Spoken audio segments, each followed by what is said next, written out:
जनवरी 1886 घटना काशीपुर उद्यान वाटिका है।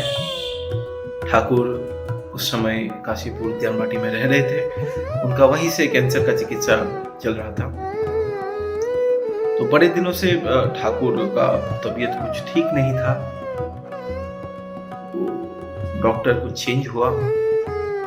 किसी डॉक्टर का परामर्श से उनको लाइकोपोडियम 200 दिया गया, होम्योपैथी दवाई, जिसको 15 दिन लेने के बाद he felt a little better. उनको थोड़ा सा स्वास्थ्य में अच्छा बेहतर महसूस हुआ। तो घटना 1 जनवरी का है। उस दिन ब्रिटिश एम्पायर मतलब ब्रिटिश कोलकाता में वो पब्लिक हॉलीडे था। भक्त लोग सब छुट्टी के दिन सब इकट्ठा हुए थे। ठाकुर से तो डायरेक्ट मिल नहीं पाते थे, ठाकुर का तबीयत खराब रहता था। सबका मिलना, सबका वहाँ ठाकुर के पास जाना अलाउ नहीं था। तो सब वहाँ पे काशीपुर उद्यान वाटी में आते थे। वहाँ पे बड़ा बागान है, बागीचा है, वहाँ सब बैठते थे, कीर्तन करते थे, कभी सत्संग करते थे, कभी ठाकुर के विषय में चर्चा करते थे। तो ये भी वैसा एक दिन था, पब्लिक हॉलीडे, सब गैदर्ड। तो अप्रोक्स 30-32 जन वहाँ गैदर हुए थे उस दिन। दोपहर का समय था। ठाकुर थोड़ा बेहतर महसूस कर रहे थे। ठाकुर को मन हुआ कि बड़े दिनों से नीचे नहीं गए हैं, आज नीचे से घूम के आते हैं। ठाकुर, ठंडा का समय था, इसलिए स्वेटर वगैरह डाले, एकदम बढ़िया से रेडी होके ठाकुर नीचे गए। नीचे जाते ही बरामदा के आसपास, नीचे के बरामदे में जो भक्त लोग थे वो लोग सब दौड़े गए। अरे ठाकुर आए हैं, ठाकुर आए हैं, ठाकुर आए हैं। सबने ठाकुर को प्रणाम किया, ठाकुर सबको आशीर्वाद किए। सब हॉल से निकले बाहर। ठाकुर काशीपुर उद्यान वाटी के गेट की तरफ जा रहे थे। उसी समय एक बीच में एक पेड़ के नीचे उन्होंने देखा कि गिरीश चंद्र घोष और बाकी कुछ भक्त वहां पे बैठे कर गप्पे मार रहे थे, बातचीत कर रहे थे। तो गिरीश जी को देख के ठाकुर वहां गए और गिरीश को संबोधित करते हुए ठाकुर कहते हैं, ए गिरीश, क्या सुनने को आ रहा है? क्या बोले जा रहे हो इसके बारे में? ऐसा क्या देख लिया इसमें जो तुम इधर उधर क्या क्या बोले जा रहे हो? तो घटना कुछ ऐसा है कि ठाकुर के दो अत्यंत प्रिय भक्त रामचंद्र दत्त और गिरीश चंद्र घोष, ये दोनों ऐसे भक्त थे जिन्होंने मान लिया था और जिनको अनुभूति था श्री रामकृष्ण कोई ऐसे वैसे संत या आध्यात्मिक पुरुष नहीं है, वो ईश्वर अवतार हैं। ये उनका अनुभूति था और ये वो विदाउट एनी हेजिटेशन हर किसी को कहते थे कि ठाकुर अवतार है, ठाकुर अवतार है। तो इसी तात्पर्य में ठाकुर गिरीश से पूछते हैं कि ये गिरीश, क्या देख लिया तुम इसमें जो ये सब रटाए जा रहे हो लोगों के बीच में? गिरीश पहली बात तो ठाकुर को इतने दिन बाद देख के वो गदगद हो उठे। ठाकुर खुदा के उनसे बात किए तो ये अलग भाव रहता है। ठाकुर को देख के वो गदगद हो गए, वो घुटनों के बल बैठ गए। और गिरीश घोष थे ही नाट्यकार गिरीश घोष। तो वही नाटकीय अंदाज में वो ठाकुर की ओर करजोर करके बोलते हैं कि जिनके महिमा का वर्णना स्वयं व्यास वाल्मीकि नहीं कर पाए, उनकी महिमा का वर्णना ये अधम क्या करेगा? तो ये उनका अंदाज था, ये उनका तरीका था। तात्पर्य यह है कि व्यास ने श्री कृष्ण का वर्णना किया है श्रीमद् भागवत, वाल्मीकि ने रामायण में राम जी का वर्णना किया है, लेकिन शब्दों में अवतार को वर्णित करना फुल्ली पॉसिबल नहीं है। कहीं त्रुटि रह जाती है, आप कितना भी कह ले वो कम पड़ जाता है। तो ठीक उसी तरह उसी तात्पर्य में गिरीश घोष ने ये कहा कि जिनकी महिमा का वर्णना स्वयं वाल्मीकि व्यास नहीं कर पाए, उनका ये अधम क्या वर्णना करेगा, क्या ही बोलेगा उनके बारे में। तो ये गिरीश घोष ने गदगद होकर हृदय से कहा। उनकी हृदय की बात थी और दिल से कही गई बात का एक खूबी होता है कि वो दिल तक पहुंचती है। तो जैसे ही गिरीश ने ये कहा, ठाकुर को ये बात बड़ा भाया। ठाकुर भावाविष्ट हो गए इसी बात से। ठाकुर एक प्रकार से समाधिष्ट हो गए। वो वहीं खड़े रहे, उनकी मंद मुस्कान, उनका वो बड़ा मुस्कान में उनका कुछ था जो सबको मदहोश कर देता था। ये खासियत होता है आध्यात्मिक पुरुष की, जिन्होंने ब्रह्मदर्शी पुरुष, उनके चेहरे की जो ज्योति है, उनका चेहरे का मुस्कान है, ये लोगों को भा जाता है। तो जो भी हो, ठाकुर उस समय भावाविष्ट हुए। कुछ देर चुप रहे और फिर थोड़ी देर बाद वो कहते हैं, तुम लोग और क्या ही कहें, आशीर्वाद करता हूँ कि तुम्हें चैतन्य हो। आशीर्वाद करी तुम्हारे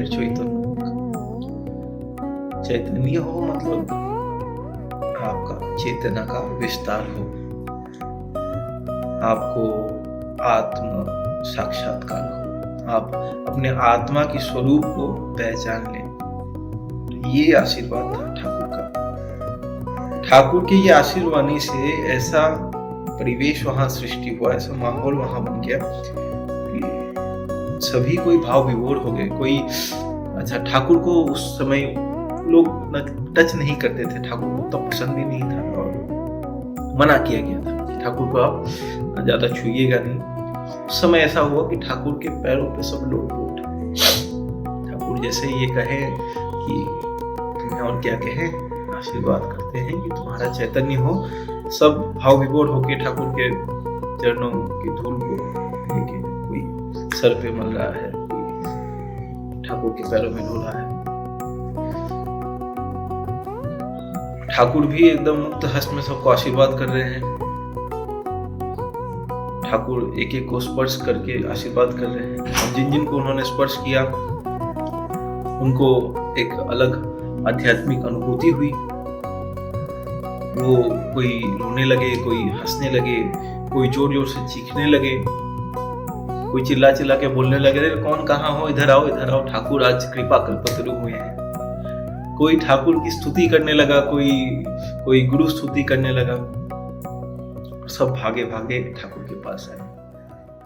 सब ने वही ठाकुर के चरणों की धूल को अपने माथे से लगाया। किसी को ध्यान अन्वेष हुआ, कोई बैठकर ध्यान करने लगा, कोई स्तुति करने लगा, कोई गाना गाने लगा, कोई रोने लगा। हर किसी को कुछ ना कुछ अनुभव हुआ, कुछ अनुभूति हुआ। वो अनुभूति सामान्य नहीं थी। आध्यात्मिक अनुभूति को आप शब्दों में बयान नहीं कर सकते। तो ये था उस दिन का कहानी। ठाकुर कृपा कल्पतरु हुए। बात ऐसा है कि उस दिन ठाकुर ने अपना स्वरूप दिखा दिया सबको। ठाकुर भूल के गए थे या कह दिए थे कि जाने से पहले हाटे हाड़ी फेंके जाओ, अपना स्वरूप दिखा के जाएंगे, मतलब सबको बता देंगे कि क्या है। तो उस दिन कुछ ऐसा हुआ, जो 30-32 लोग थे वहां, उन्हें यह अनुभव हुआ कि ठाकुर क्या है और गिरीश घोष ठाकुर के बारे में जो कहते हैं वो कितना सच है। तो तभी से ये रामकृष्ण के जो गृहस्थ भक्त हैं उनके लिए ये बड़ा शुभ दिन है कि ठाकुर खुद आके सबको अभय दान दिए हैं। अभय मुद्रा में उन्होंने कहा कि तुम लोग और क्या ही कहे, सबको चैतन्य हो, आशीर्वाद करो।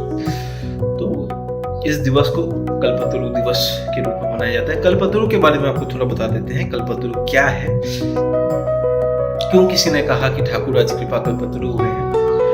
तो हमें कल्पतरु के बारे में समुद्र मंथन का पर्व में सुनने को मिलता है कि जब समुद्र मंथन हुआ था, जब इतने सारे चीज जो निकले थे उसमें से कल्पतरु वृक्ष भी समुद्र मंथन से प्रकट हुआ।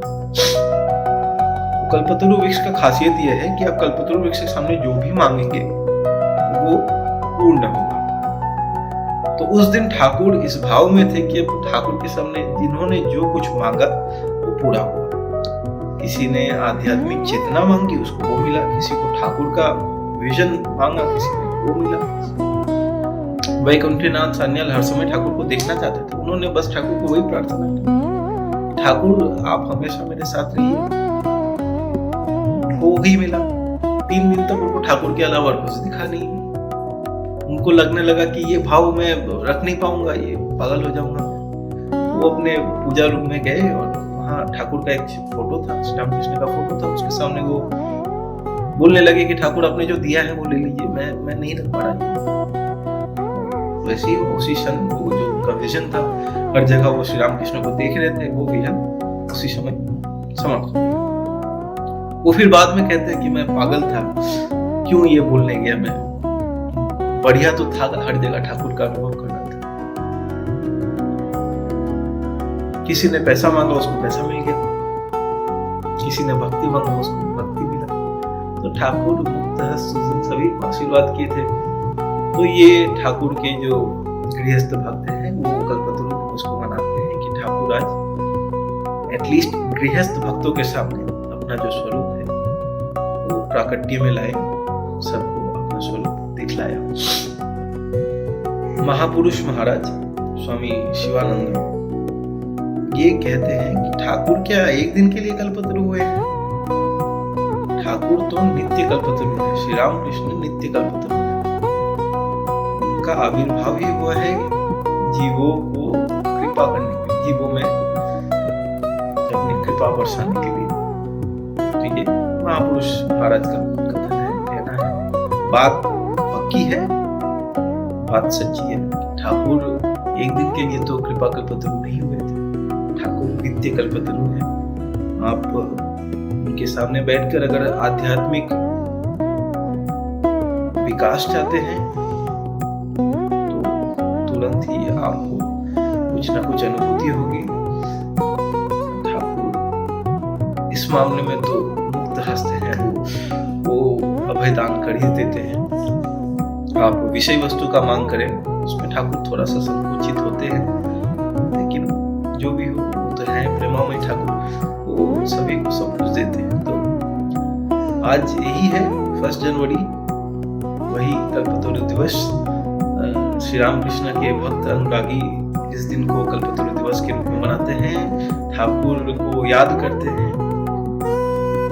मैंने सोचा कि हिंदी में ठाकुर के बारे में इतना कुछ अवेलेबल है नहीं, श्री रामकृष्ण के बारे में इतना कुछ अवेलेबल है नहीं, तो एक छोटी सी कहानी आपसे साझा किया जाए, इसीलिए ये वीडियो है।